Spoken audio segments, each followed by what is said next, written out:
जय श्री राधे कृष्णा दोस्तों। एक ब्राह्मणी थी। वह बहुत धार्मिक महिला थी। सभी ग्रामवासी उसका बहुत सम्मान करते थे। कोई भी उसकी शरण में आता वह सबकी मदद किया करती थी। मन ही मन भगवान का स्मरण किया करती थी। भगवान की सेवा पूजा व जरूरतमंदों की सेवा ही उसका परम धर्म था। एक दिन ब्राह्मणी मरकर भगवान के घर गई। वहां जाकर बोली, मुझे बैकुंठ का रास्ता बता दो।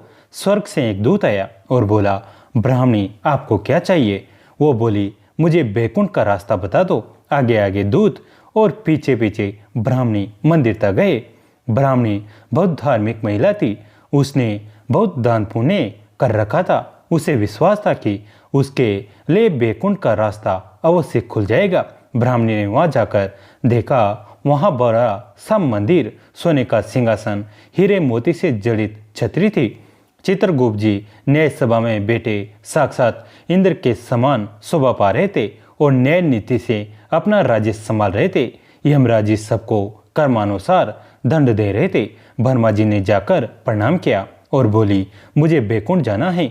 चित्रगुप्त ने लेखा सुनाया और कहा कि ब्राह्मणी, तुमने सब धर्म किए परंतु धरती माता की कहानी नहीं सुनी, इसलिए तुम्हारे सिर पर धरती माता का कर्ज है। बैकुंठ में कैसे जाएगी? ब्राह्मणी बोली, धरती माता की कहानी के क्या नियम हैं? चित्रगुप्त जी बोले, कोई 1 साल, कोई 6 महीना, कोई 7 दिन ही सुने पर धरती माता की कहानी अवश्य सुने, फिर उसका उद्यापन कर दे। धरती माता की कहानी सुनने जाने से अनजाने किए गए पाप कर्मों को धरती माता हर लेती हैं। स्वर्गलोक में धर्म को ही स्थान प्राप्त है। यहाँ पाप के लिए कोई जगह नहीं है। धरती माता की कहानी पीपल के पेड़ के नीचे बैठकर सुननी चाहिए। यह बात सुनकर ब्राह्मणी ने प्रार्थना की कि मुझे 7 दिन वापस पृथ्वीलोक पर जाने दो, मैं कहानी सुनकर वापस आ जाऊंगी।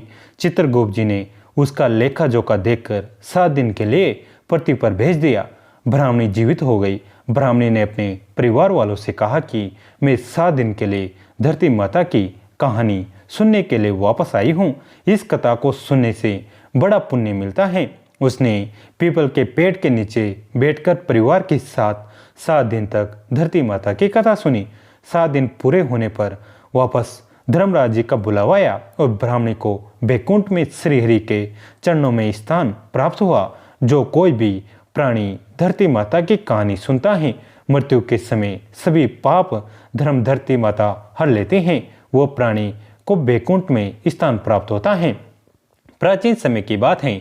एक गांव में एक माँ और उसका बेटा बेटी रहा करते थे। माँ गरीब थी। वह मजदूरी करके अपने परिवार का पेट भरती थी। धीरे धीरे दिन गुजरते गए और बच्चे बड़े होने लगे। बेटी शादी योग्य हो गई। तब माँ बूढ़ी हो गई थी। माँ ने अपने बेटे से कहा कि बेटा, तेरी बहन शादी के योग्य हो गई है, इसलिए तेरे जैसा घर वर देखकर उसकी शादी करना। ऐसा बोलकर माँ तो कुछ दिनों बाद मर गई। उसका भाई गांव गांव में घूमा, लेकिन बहन के योग्य पति नहीं मिला। वह घूम घूम कर थक गया और एक दिन सोचने लगा कि मेरे जैसा तो इस दुनिया में कोई नहीं है, इसलिए मैं ही इससे शादी कर लेता हूँ। ऐसा सोचकर वह चुंदरी और शादी के लिए सब सामान ले आया। तब उसकी बहन ने पूछा कि भाई, तुम ये सब सामान क्यों लेकर आए हो? तब उसके भाई ने कहा कि बहन, ये सब सामान तुम्हारी शादी के लिए लेकर आया हूँ। गांव वालों ने बहन से कहा कि तुम्हारा भाई तुमसे शादी करने वाला है। तब बहन ने जाकर अपने भाई से पूछा कि भाई, मेरी शादी किससे कर रहे हो? इस पर भाई ने कोई जवाब नहीं दिया। तब बहन समझ गई। उसने एक लोटे में जल लिया, चुंदरी ली और चप्पल पहनकर जंगल की तरफ चली गई। जंगल में गाय चराने वाले ग्वालों ने उससे पूछा कि कहाँ जा रही हो? तो वह कुछ नहीं बोली। वन में जाकर वह धरती माता को पुकारने लगी और बोली कि हे धरती माता, अब तुम ही मेरी लाज रखना, वरना अनर्थ हो जाएगा। वह बोली, मैं क्या करूं? माँ, मुझे अपनी गोद में ले लो, नहीं तो अन्याय हो जाएगा। तब धरती फटी तो बहन ने एक तरफ लोटा, चुंदरी और चप्पल रख दिए और वह धरती में जाने लगी। इतने में दौड़ता हुआ उसका भाई जंगल में आया और उसने ग्वालों से पूछा कि मेरी बहन किधर गई है? ग्वालों ने कहा कि तेरी बहन उस तरफ गई है। वह बहन बहन पुकारता हुआ उस तरफ दौड़ता है। तब वो देखता है कि उसकी बहन धरती में समा रही है। यह देखकर वह बहन को पुकारता हुआ उस तरफ दौड़ता है। तब तक उसकी बहन धरती में समा चुकी थी, केवल थोड़े से बाल दिखाई दे रहे थे। वह बहन के बालों को मुट्ठी में पकड़कर रोने लगा। बहन तो सत्य के लिए धरती माँ की गोद में समा गई। मेरी बुद्धि भ्रष्ट हो गई थी। माँ का वचन निभाने के लिए मेरे जैसा कोई वर नहीं मिला, इसलिए ऐसा विचार आया। ऐसा बोलकर वह जोर जोर से रोने लगा। पर धरती माँ ने सत्य के लिए बेटी को अपने समा लिया। जो बाल बाहर थे वो 2 बन गए। इसलिए वो औरतें धरती माता की कहानी सुनती हैं। वो चुनरी, चप्पल, लोटा, बर्तन, हरी मूंग और लड्डू कुंवारी कन्या को देती हैं। जो भी धरती माता की कहानी सुनता है, धरती माता उसको सुखी रखेगी। हे धरती माता की कहानी कहने, सुनने और हुंकार भरने वाले सभी को सुखी रखना। बोलो धरती माता की जय। पौराणिक कथा के अनुसार एक राक्षस था जिसका नाम तारकासुर था। उसने ब्रह्मा जी को प्रसन्न करने के लिए कठोर तपस्या की। उसकी कठोर तपस्या देख ब्रह्मा जी बेहद प्रसन्न हो गए। उन्होंने प्रसन्न होकर तारकासुर को दर्शन दिए। उस कठोर तप से ब्रह्मा जी प्रसन्न होकर उनके सामने आए। ब्रह्मा जी से वरदान मांगते हुए तारकासुर ने अमर करने के लिए कहा।